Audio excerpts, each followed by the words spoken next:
Finding a great DMR radio on a budget can feel like searching for a needle in a haystack, but I've done the legwork for you. In this video, I'm breaking down the top 3 budget DMR ham radios, and I'll give you the honest scoop on their pros and cons. No fluff, just real talk based on my own experience and the feedback from other users like you. Stick with me, because by the end, you'll know exactly which radios offer the best bang for your buck. Let's dive in.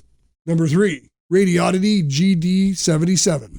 Radioddity GD-77 is a dual-band DMR ham radio that's earned its place among the top budget-friendly options out there. If you're into DMR or thinking of getting started, this little radio packs a punch, even though it does come with some quirks that you need to be aware of. First off, the GD-77 doesn't feel cheap, and that's saying something at this price point. It's got a solid, rugged build that can take a few knocks. Also, it's lightweight, easy to hold, and not as bulky as some of the competitors like the MD-390. Plus, the 2200 mAh battery is pretty good. It gives you decent longevity, so don't expect miracles if you're running it hard on full power. Now let's talk about what this radio can do. The GD-77 is a dual-band radio, which means you get both VHF and UHF coverage. This is a big deal because many of the cheaper DMR radios, like the MD-380 or MD-390, only give you UHF. This flexibility is fantastic, especially if you're switching between analog and digital modes frequently. The radio also boasts 1024 memory channels, which is slightly more than the MD-380-390, but honestly, that's probably overkill for most users. One thing to note is that the stock firmware is functional, but if you want to unlock the true potential of this radio, you need to install the Open GD-77 firmware. This open source firmware transforms the GD-77 from a good radio into a great one by adding features like additional power levels, a better display, and improved audio settings. When it comes to programming, things get a bit tricky. DMR has a learning curve, and the GD-77 is no exception. Programming this radio isn't as straightforward as it could be, especially if you're new to DMR. The software can be finicky, and the instructions aren't always clear. However, once you get the hang of it, the radio performs admirably. If you're struggling, I'd recommend finding a pre-made code plug or joining a DMR group online to get some help. On the performance side, the GD-77 does a solid job. The receiver is sensitive, and the audio quality, both transmit and receive, is clear and loud. Some users have noted a slight digital squealing noise at lower volumes, but this isn't a deal breaker. The radio also scans mixed analog and digital channels effectively, making it versatile for monitoring different types of communications. One downside, however, is the display. It's pretty basic compared to more expensive models, and while it gets the job done, it's not going to wow you with high-resolution graphics. Also, the radio can only hold 10,000 contacts in its DMR ID list, which might be a limitation if you're in a heavily populated area or want to load a global contact list. So how does the GD-77 stack up against other budget DMR radios? Compared to the TYT MD-380 or MD-390, the GD-77 has the edge with dual-band capabilities and a slightly better build quality. It's also more feature-rich if you're willing to mess around with firmware updates. That said, the MD-380 is often praised for its ease of use, so if you're looking for something that's more plug-and-play, the MD-380 might be worth considering. All in all, the Radioddity GD-77 is a fantastic choice for anyone looking to get into DMR without breaking the bank. It's not perfect. You'll need to be patient with the programming, and the stock firmware leaves a lot to be desired. But once you get it set up, it's a reliable, versatile, and powerful little radio that can handle both analog and digital modes with ease. If you're up for a bit of a challenge and don't mind tinkering, the GD-77 is hard to beat in this price range. Number 2, Baofeng DM-1701. Baofeng DM-1701 is our choice for the brand's best DMR. It has the most consistent performance and availability amongst Baofeng's DMR offerings.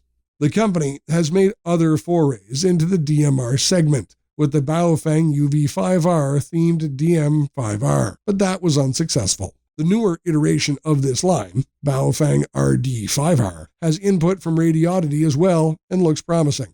However, there are still a few kinks to work out there. All that brings us back to the Baofeng DM-1701, which has been fairly reliable and stable. If you look at the TFT color display, the menus and the features, Baofeng DM-1701 seems very similar to the TYT MDUV380. The Baofeng radio has a significantly larger form factor and a different design. Besides, even though there are similarities between the menus and programming software for both radios, they don't appear to be cross-compatible. For example, you won't be able to use a code plug from the MDUV380 and move it seamlessly to the Baofeng DM-1701. The similarity of interfaces probably comes down to the fact that the DM-1701 is sold by Radioddity, which also maintains its software. Radioddity was also involved with the MDUV380. One of the effects of this overly complicated family tree is that the Baofeng DM-1701 is compatible with OpenGD-77. If you prefer this approach to DMR, the 1701 is a good companion. Even though it's squarely in the budget DMR category, the radio has quite a few features. It's quick and easy to program the radio through the included programming cable. Usually, it is better to use a programming cable since the radio has room for 3,000 channels, 10,000 digital talk groups, and 120,000 contacts. A bigger contact memory is desirable to have the ever-growing contact list for DMR, but the available option is good enough and can handle the popular options. Users can also add to the list manually or even program the radio directly from the panel. Baofeng DM-1701 allows manual programming and is full panel programmable.